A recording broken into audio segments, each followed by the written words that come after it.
Quem está sempre necessitando ostentar uma aparência de que tudo está bem, às vezes essa ostentação esconde uma certa amargura de fundo, né? E aquilo que aquela pessoa está mostrando é suficiente para fazer alguém feliz? O fato de eu estar numa praia é suficiente para que eu esteja feliz? O que é que de fato vai proporcionar a felicidade? É o meio ambiente onde eu estou ou é a minha postura em relação a esse meio ambiente? Como cultivar uma unidade dentro da gente diante de tantas separações, em tanta forma de ver individualismo, como a gente traz essa coletividade, às vezes não é tão fácil, né? Bom, eu recomendo basicamente 2 providências, que parecem simples, mas não são nada simples. Em primeiro lugar, é que você tenha um sentido de vida, um propósito humanista, que foi exatamente aquilo que eu falei antes. Qual é o ser humano que eu quero ser? Sim. O máximo que eu quero construir de humanidade em mim. Tem esse propósito claro e todos os dias você pense o que eu posso fazer no dia de hoje para caminhar nessa direção. Ou seja, trazer esse propósito do macro para o micro. Sim. Vocês lembram que até a ISO 9000 fala sobre isso, né? Que é ação local com visão global. Ou seja, eu quero chegar lá. O que eu posso fazer nesse sentido no dia de hoje? Ou seja, fazer com que os teus dias sejam coerentes com o propósito da tua vida como um todo. E em segundo lugar, mas não menos importante, é checar as tuas decisões, que basicamente com as nossas decisões é como construímos a nossa vida.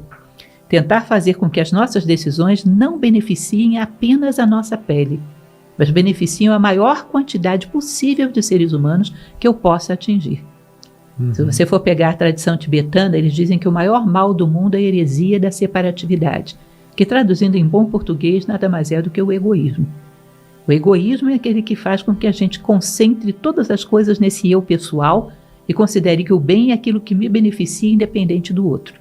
Então você quebra esse egoísmo fazendo com que cada atitude tua, cada pequena decisão, desde a decisão do que eu devo pensar nesse momento, do que eu devo falar, que seja sempre aquela decisão que beneficia o máximo de seres humanos que eu possa atingir, e não apenas a minha própria pele. Eu considero que são 2 condutas que são muito eficazes e que podem redirecionar a vida de alguém. Tem que trabalhar esse egoísmo, assim. A gente precisa trabalhar a nossa humildade. Com certeza a humildade é um dos elementos que você deve trabalhar. Mas o egoísmo você tem que quebrar uma série de condutas que são até culturais para poder trabalhá-lo. Eu recomendo o seguinte: se você se dispõe a trabalhar contra o egoísmo, cada vez que a consciência perceber, reaja imediatamente. Não admita nenhum ato de egoísmo consciente.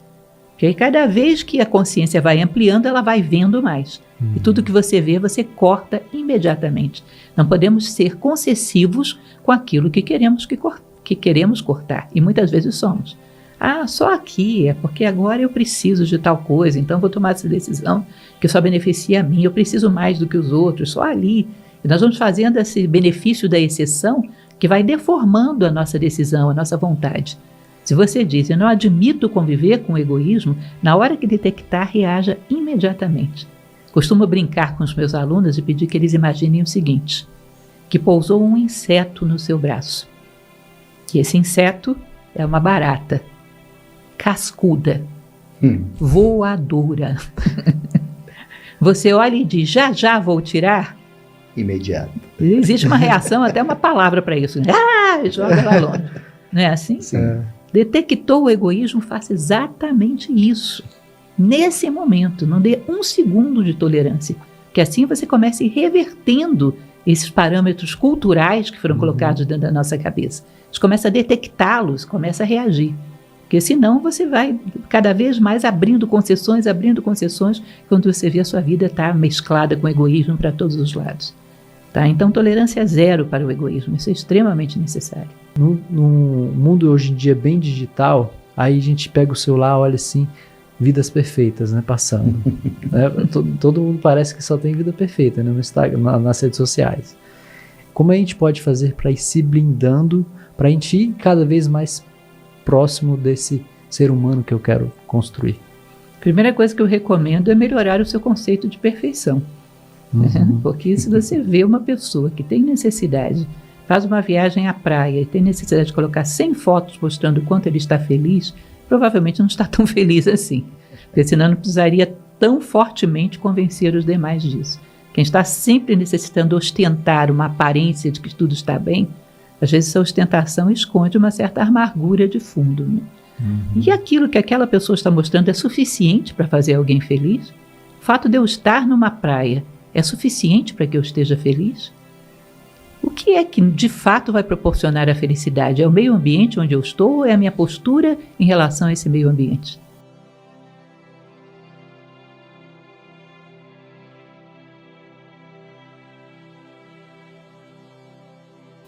Eu sempre costumo dizer para que você imagine como se fosse um teatro. Você tem um pano de fundo, um cortinado de fundo, que esse é a felicidade. E você tem uma série de atores e cenas que passam pelo palco, que são alegrias, tristezas, momentos bons, momentos maus. Mas o pano de fundo, que é a felicidade, pode ser mantido em ambos os casos, nos momentos de alegria, de tristeza, contanto que você não traia a si próprio, contanto que você seja coerente com seus valores humanos, de justiça, de fraternidade, de bondade, sobretudo a ideia do bem, que engloba todas as demais. Eu fui coerente com os meus princípios, o pano de fundo pode ser uma catástrofe, e eu estou ali fazendo o meu melhor. Eu sou coerente com meus princípios, aquele é um momento de felicidade. Pano de fundo não precisa ser uma praia. E eu posso estar numa praia, agindo de uma maneira tão egoísta, tão intemperante, tão pouco tolerante com as pessoas à minha volta, que eu posso estar numa praia e estar extremamente infeliz, porque eu traí os meus princípios. Se eu sou coerente com os meus princípios, eu garanto a minha felicidade, seja qual for a paisagem que esteja à minha volta. Existe um conto chinês, vocês me desculpem, mas eu sou uma grande contadora de história. Eu adoro. Dizem que um dia um imperador chinês ele fez um prêmio da pintura que mais demonstrasse a felicidade. E aí houve centenas de pinturas, né, de pessoas concorrendo. E no final ele ficou em dúvida entre duas. Ambas retratavam um ninho de pássaros, um ninho muito feliz, com os passarinhos ali pedindo comida e a mãe trazendo o alimento. Só que em uma das cenas, no final, por trás do ninho, havia uma cena paradisíaca, de uma pradaria verde, flores para todos os lados, um vento suave. E na outra havia o mesmo ninho e por trás era uma catástrofe, uma ventania, um temporal e tudo sendo arrasado. E ele, ao escolher entre esses dois quadros, ele escolhe exatamente esse segundo, onde a tempestade e tudo mais faziam um caos, a paisagem era caótica. Porque ele diz, a grande fotografia da felicidade, o grande atributo da felicidade é exatamente ser capaz de se garantir independente da paisagem. Então eu não preciso da paisagem da praia para eu estar feliz. Se eu preciso da paisagem da praia, pode ser que eu esteja querendo simular uma coisa que eu não sou capaz de criar em qualquer ambiente. E se eu sou capaz de ser coerente com os meus princípios, eu estou bem comigo mesmo, estou em paz com a minha consciência, eu sou feliz você me colocando em qualquer lugar. Eu vejo às vezes algumas fotos de um movimento que eu acho bastante bonito, que é o Fraternidade Sem Fronteiras. Sim. Eles vão lá para o meio de um campo de refugiados, as coisas mais caóticas que você possa imaginar. E você vê a fotografia dos voluntários, estão super felizes. E você diz, bom, aí esse é feliz. Esse descobriu o segredo, né, da vida, né? Esse é feliz porque ele tem um nível de coerência consigo mesmo, que a sua felicidade não depende do que está passando pelo palco. Depende de estar coerente com esses princípios. Então, muitas vezes, essa felicidade que a gente inveja é só um palco montado para parecer uma felicidade que, de fato, a gente ainda não conquistou. Porque quem é feliz não precisa de tanta afirmação da sua felicidade. Portanto, não se deixe influenciar tão facilmente por essas impressões de felicidade. Não é o palco que faz o homem feliz. É o estado de consciência em que ele se encontra dentro de si próprio. O que a filosofia pode trabalhar para entender e auxiliar a humanidade? A filosofia fundamentalmente trabalha para auxiliar a humanidade. Eu poderia dizer com toda a segurança, e você pode testar isso se você quiser, que se você pega alguma literatura do período clássico, quer do período platônico, quer do período latino estoico, alguma literatura filosófica grande dessa época, sempre será um manual do bem viver. Sempre será a arte de viver humanamente bem que está sendo ensinada ali. Se considera que o bem-estar do ser humano não consiste em apenas algo que toca a sua pele, mas o bem-estar do ser humano consiste em agregar valor ao mundo. E sempre os grandes livros tratam disso. Filosofia é amor à sabedoria. E sabedoria consiste em saber ocupar o nosso lugar no espaço, de maneira harmoniosa, que o espaço seja valorizado pela nossa existência, que façamos diferença. Então, filosofia como amor à sabedoria é um constante aperfeiçoamento no sentido de se tornar cada vez mais humano, de dar respostas cada vez mais humanistas à vida.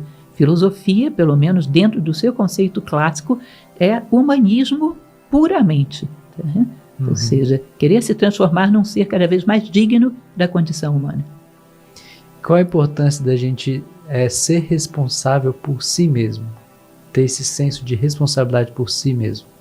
Esse é um elemento que no nosso momento histórico é um grande aprendizado. É a teoria da responsabilidade. Porque a partir do momento que eu saio procurando culpados para tudo que acontece comigo, tudo é responsabilidade de alguém. Se eu não sou responsável por nada que acontece comigo, que nome eu poderia dar a uma pessoa dessas? É um irresponsável. É lógico. Né? A partir do momento que eu digo tudo o que acontece comigo foi atraído pela minha necessidade de crescer, é a experiência que eu atraio porque preciso crescer, portanto eu sou responsável pela minha vida. Eu tomo as rédeas da minha vida e assumo que eu sou responsável por ela. Aí você pode começar a transformar a si próprio ao mundo. Porque se eu sou responsável, eu tenho poder sobre mim mesmo. E posso transformar a mim mesmo. Se eu saio terceirizando todas as culpas do mundo, significa que quem tem que mudar é o outro. E eu não tenho poder para mudar o outro, pelo menos da maneira que eu gostaria e no prazo que eu gostaria. Né? Então eu fico impotente diante da realidade. Assumir a responsabilidade, tem uma frase de Epiteto, que é o grande filósofo estoico, que ele diz: a extinção da culpa marca o início do progresso moral. Eu acho isso lindo. Não tem culpados, tem responsáveis. O que me acontece é minha responsabilidade. Eu vim ao mundo para crescer e eu tenho um monte de pontos que precisam ser trabalhados. Esses pontos, eles têm um magnetismo que vai atrair para a minha vida provas que vão trabalhar para que eu os aperfeiçoe. Então é como se eu viesse ao mundo com um cartão cifrado que atrai as provas que eu necessito para aparar as arestas pontiagudas que eu tenho. Portanto, eu precisaria passar por aí. Se não fosse exatamente essa circunstância, seria outra de simbolismo equivalente. Se não fosse exatamente essa pessoa, seria uma outra com um comportamento equivalente. Mas eu passaria por aí. Por quê? Porque eu necessito dessa experiência. Portanto, nada acontece ao homem que não seja próprio do homem, como dizia o imperador Marco Aurélio, que é outro grande estoico. Então, aí eu me responsabilizo. E ao me responsabilizar, eu posso começar a transformar a minha vida. Como a gente pode ter um dia perfeito? Dentro de tudo isso que a gente vem conversando, né? Tem muito a ver com aquilo que a gente acabou de falar, né? Que todas as minhas atitudes sejam alinhadas com o meu sentido de vida. Então, a maneira como eu desperto. Aliás, essa palestra é inspirada no filme de Wim Wenders, que é o Dias Perfeitos. Vocês viram esse filme? Não, ainda não. Ainda não. Vale muito a pena. Se vocês não gostam de filmes lentos, não vale a pena, vão achar monótono. Mas ele é um filme muito bonito, onde ele mostra um ser humano que desde o momento que desperta, ele se coloca diante da vida com o sentido de observar. Observar uma nova manhã, observar o comportamento do sol, observar o comportamento dos pássaros, observar a festa que os pássaros fazem porque amanheceu um novo dia, ver o simbolismo de tudo isso, colocar-se de maneira grata, reconhecer as coisas à sua volta. Estar de corpo e mente juntos em tudo aquilo que ele faz, percebendo as entrelinhas, os requintes da vida, sabendo perceber e aproveitar da beleza da vida em todos os seus detalhes, tá? Tendo uma predisposição de crescimento diante de cada dia que começa. Ou seja, você vai alinhavando cada passo que essa pessoa faz. Ela entra para tomar o seu banho pela manhã e ela imagina que a água não está levando só as impurezas do corpo, mas está passando por dentro dela e levando todos os vícios, as impurezas contra as quais ela está lutando. Já parte para o mundo com essa predisposição. Deixei para trás muitas coisas e hoje vai ser um dia mais puro, mais limpo. E parte com esse sentido de aportar o melhor em cada coisa que você faz, dar o seu melhor, estar inteiro em cada coisa que você faz e por aí vai. As coisas vão surgindo a partir do momento que você tem essa predisposição. Hoje vivemos um mundo cheio de ambiguidades. E como a gente pode manter a bússola moral presente em nossa vida? É que está o problema. Um fala uma coisa, outro fala outra e você deveria falar uma terceira. Que é aquilo que a tua consciência diz. Muito e bom. não sair repetindo aquilo que um ou outro dizem. Sim. Ou seja, você não pode delegar o ato de refletir sobre a vida e chegar às suas próprias conclusões. Isso vai anular a tua capacidade de protagonismo e de construção da tua própria identidade, de deixar o teu próprio rastro no mundo. Um diz uma coisa, é o direito dele, o outro diz outra, é o direito dele. Mas eu tenho o meu direito de levar tudo isso para casa, elaborar, refletir, comparar com a minha experiência de vida e chegar à minha própria conclusão. Se eu tenho a inércia de querer comprar um pacote de vida pronto, um software pronto para eu só dar o play, aí eu não tenho nenhuma possibilidade de fugir das ambiguidades da vida, nenhuma possibilidade de decisões acertadas. Não delegue o ato de refletir e chegar a conclusões sobre a própria vida, porque senão você não está vivendo, está sendo vivido. Está replicando aquilo que os outros colocam, os pensamentos dos outros, né? Que às vezes não são nem os outros que estão pensando. Na verdade, deve ter um ou dois pensando e o resto todo sendo pensado. Então, ou seja, a gente tem tanto medo da clonagem, do ponto de vista do mundo das opiniões, já estamos sendo clonados há muito tempo.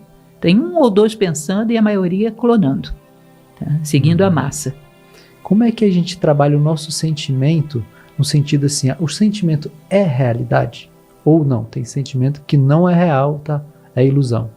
Na verdade, filosofia é uma realfabetização, para te falar sério.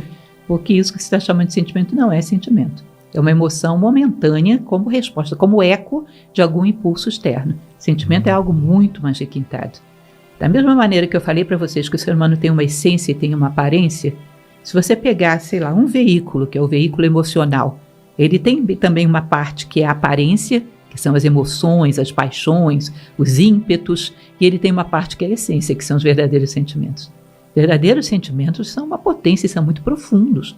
São construídos, são conexões muito profundas entre dois seres. Criam elos que às vezes nem a morte é capaz de romper. Verdadeiros sentimentos são muito requintados. Mas isso que a gente chama, estou sentindo tal coisa, em geral são emoções. E emoções são muito contagiosas. É aquela pessoa que na última cena do cinema chora as pampas e daqui a pouco está na praça da alimentação comendo uma batata frita e já não existe mais nada. Ou seja, isso é um mero eco do que as coisas à sua volta estão dizendo. E isso gera, mais uma vez, um comportamento massificado. Você não pode se deixar arrastar por emoções. Elas não têm profundidade nenhuma.